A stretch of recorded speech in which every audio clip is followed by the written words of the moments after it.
Ya. Udah? Kalau Bang kita kelihatan. Sini Mam. Kiri Mam, biar nanyanya nggak ada yang aneh.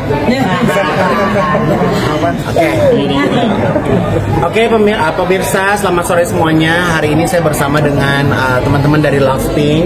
Mereka adalah survivor cancer, khususnya kanker payudara, di mana kita hari ini melakukan press conference karena kita punya agenda besar di bulan Oktober. Di antaranya adalah akan ada apa Mam?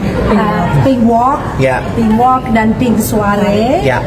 Kita akan bekerja sama dengan Mas Ivan, itu akan memberikan persembahan kepada kita pada tanggal 28 Oktober di Plaza Indonesia dalam tajuk Pink Soiree, a tribute to Lovepink. Yes, jadi saya akan mengeluarkan 16 koleksi terbaru yang terinspirasi dari perempuan-perempuan yang selama ini sudah menjadi survivor kanker payudara, dan saya melihat sebagai public figure betapa pentingnya bisa membagikan informasi untuk semua penggemar-penggemar saya, follower-follower saya, betapa pentingnya untuk bisa pengecekan kanker payudara dari awal gitu ya. Jadi hari ini benar-benar aku mendapatkan insight yang begitu banyak, dan ini juga part of bentuk event kemanusiaan yang saat ini sedang saya jalankan.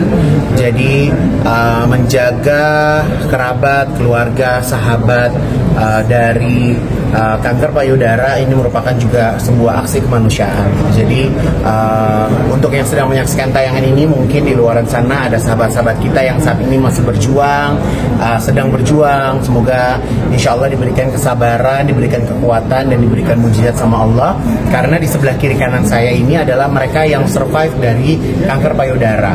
Setelah melewati huru-hara, segala macam treatment, bentuk pengobatan, dan sampai akhirnya mereka bisa sehat sampai hari ini, bisa berbagi, membagi pemikiran, membagi berkat, meninggalkan keluarga demi bisa memberikan edukasi buat sahabat-sahabat wanita yang ada di luar sana.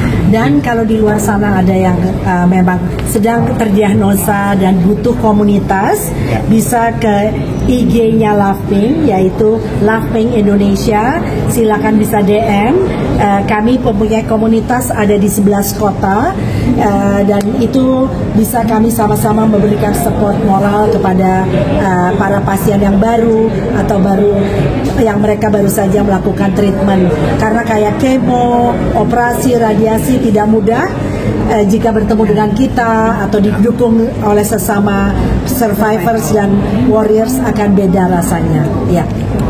Mas Ikin tadi kan deteksi itu bukan hanya wanita, tapi iya, ternyata pria juga bisa mendapatkan resiko kanker payudara gitu. Jadi ya apalagi kan saya, bentuk badan saya ada payudaranya ya gitu. Jadi saya tuh sebenarnya kalau lagi mandi tuh suka pegang-pegang juga gitu, suka ngecek juga gitu kan, karena ya buat aku kalau yang namanya penyakit itu kan dia nggak milih ya, tapi kan dia bukan yang nggak milih, tapi dia kan cap-cip atau ini kena gitu kan. Jadi terkadang kita nggak bisa menghindar juga gitu. Jadi setelah event ini jadi kayak semakin aware terhadap pendeteksian dini gitu. Mungkin kalau cowok-cowok pada umumnya yang berbadan kurus ya dari tulang langsung ke kulit gampang ya gitu kan, ngeceknya kalau misalnya ada benjolan atau apa langsung kelihatan. Tapi kalau misalnya ada bentuk payudaranya, kan bentuknya kan menyerupai payudara perempuan gitu. Jadi harus dicek dari bagian samping, kiri, kanan, bawah gitu, karena titiknya kan selalu berbeda-beda ya gitu. Tapi kamu sendiri pernah ngecek secara klinis nggak sih, maksudnya? Kalau klinis sih belum, tapi kalau mandi saya suka ngecek gitu. Hanya sadari. Iya. Periksa payudara sendiri, dan ini sebenarnya bukan sesuatu yang tabu lagi ya. Jadi karena sekarang aku rasa Gen Z sudah lebih smart dibandingkan dengan generasi sebelumnya. Jadi sex education, breast cancer education, yang seperti ini nih memang harus dari, sebenarnya peran ibu itu penting di rumah. Jadi peran ibu itu penting di rumah untuk anak-anak gadisnya, untuk anak-anaknya, supaya lebih aware terhadap yang namanya kesehatan. Bukan begitu ya, Mons? Gitu. Tapi Kak, tadi kan Kakak sempat mengatakan kalau healingnya kan rata-rata kan tadi kanker itu bisa timbul karena sakit Ya, hati. jadi kalau misalnya ya biasanya kan? gini kan, Aha. kita tuh kalau mau healing kita yoga atau mau healing tuh kita dengerin musik. Nah sebenarnya sangat beruntung teman-teman muslim, sehari 5 kali itu Allah memberikan waktu buat kita healing. Kalau kita menjalankan ibadah sholat itu khusyuk, benar, itu healing. 5 menit tidak melakukan aktivitas tapi menjalankan ibadah sholat, kita fokus terhadap diri kita. Karena kalau misalnya diperhatikan di gerakan sholat itu kan ada gerakan yang seperti ini ya. Mungkin teman-teman bisa kayak bisa merasakan titik-titik mana yang kita lagi sakit. Kita berkomunikasi dengan badan kita. Itu karena terkadang ada penyakit yang tidak ada obatnya, tapi yang ngobatin itu diri kita sendiri. Salah satu adalah ketenangan jiwa dan kebahagiaan. Jadi yang bisa membuat diri kita bahagia adalah diri kita sendiri. Banyak perempuan-perempuan di zaman sekarang menjadi drama queen, kurang kasih sayang, ya kan, kurang kasih sayang, pengen mendapatkan kasih sayang ekstra dengan cara drama, iya kan. Nah sebenarnya drama-drama seperti itu juga bisa memicu yang namanya kanker payudara. Karena banyak juga, aku kebetulan punya kakak yang dulu kena kanker kolon, ya. Dan setelah saya lihat rata-rata perempuan yang kena kanker itu juga punya permasalahan batin, jadi nggak happy, dirinya nggak happy. Nah jadi kita harus menciptakan kebahagiaan dari diri kita sendiri, gitu. Berarti setuju ya Kak kalau kita happy itu penyakit akan. Buat saya sekarang kalau kita minta sama Allah ya, bukan hanya rezeki aja yang kita minta, tapi kebahagiaan dan ketenangan. Karena mengingat sekarang kehidupan yang begitu kompleks, untuk mendapatkan ketenangan dan kebahagiaan itu susah loh. Terkadang kita harus mengeluarkan jutaan rupiah untuk bisa mendapatkan kebahagiaan. Tapi kalau misalnya kita bisa merasa bahagia dari hal-hal yang kecil, hal-hal yang sederhana gitu kan, dari lingkungan yang paling kecil yaitu lingkungan keluarga, itu aku rasa itu bisa mencukupi batiniah kita dalam keseharian. Gitu. Kak Igun, konsep koleksi buat nanti ditunjukin seperti Oh, ini koleksinya sangat sentimen banget ya. Jadi kayak bener-bener ini baju tentang perempuan banget. Warnanya gradasi dari warna pink, dan yang pastinya baju ini sangat wearable karena saya pengennya baju ini bukan hanya sebagai koleksi halu-halu, tapi ini koleksi yang nanti bakal tersedia di store aku. Jadi ini adalah busana siap pakai yang mudah untuk diminati, digunakan gitu kan. Jadi saya sekarang kalau berkarya memang nggak mau berkarya yang halu-halu ya gitu. Jadi saya udah harus jelas karyanya mau seperti apa, dijual dengan harga berapa, kira-kira pemakainya siapa. Jadi seperti itu. Jadi saya senang banget dapat kesempatan, dapat panggung dari teman-teman Love Pink gitu, karena ya alhamdulillah pas dilihat ya ternyata nggak ada desainer lain gitu, hanya aku seorang gitu. Jadi ya senang kita bisa berbagi keindahan, memberikan satu inspirasi baru khususnya di dunia fashion gitu. Igun tadi kan juga kalau di atas bilang kalau untuk menyuarakan yang baik itu susah untuk dapat yang. Oh udah pasti. Jadi kalau saya posting, kemarin saya posting ke Kairo bahwa sumbangan Basnas 2 miliar jelek, ya kan.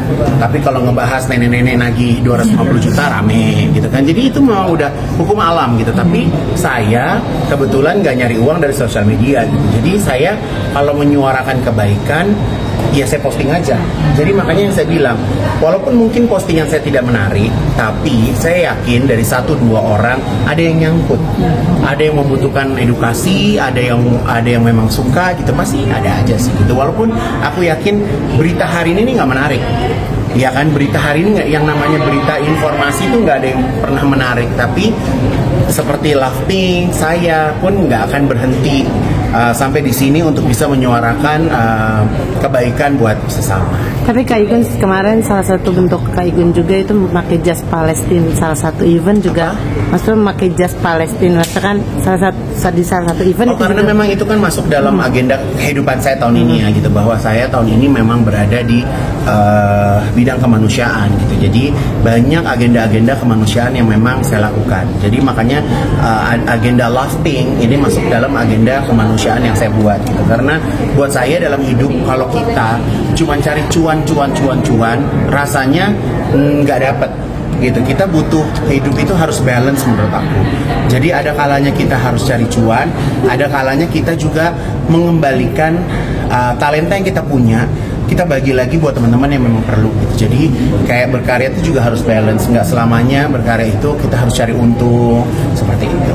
Tapi Mas Igun pernah ada rasa kayak ketakutan ini gak sih, mungkin karena badan besar? Buat saya ketakutan itu kan diciptain sendiri ya gitu. Makanya kita harus bisa mungkin positive thinking, positive mind, bersyukur sama Allah gitu kan. Jadi kalau kita nggak ngejaga badan, pergi mabok-mabokan, hidup nggak sehat, begadang, ya pasti kan badannya juga cepet ambruk gitu. Tapi kalau kita bisa menghargai badan kita bisa menghargai keringat kita, tidur kita cukup, ya masa Allah mau kasih cobaan sih gitu. Walaupun kita nggak pernah tahu cobaan Allah itu kapan dia datangnya. Itu salah satu bentuk pencegahan dini juga ya?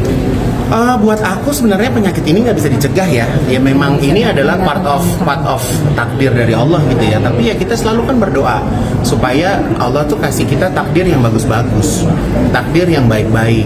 Seperti hari ini bertemu dengan perempuan baik, pasti nanti akan ada opportunities yang baru gitu. Jadi balik lagi bahwa rezeki itu nggak selamanya tentang uang gitu ya. Jadi bentuk solidaritas seperti ini benar-benar kayak kita tuh dapat kayak investasi batin yang nggak bisa dibeli dengan uang gitu. Karena mereka yang ada di sini mereka nggak terima gaji, mereka nggak, jadi benar-benar kayak ngejalanin itu karena passion ya. Jadi kalau kita punya passion di bidang kemanusiaan, kita jadi tergerak sih ya. Oke. Oke sayang. Terima kasih Kak Igun.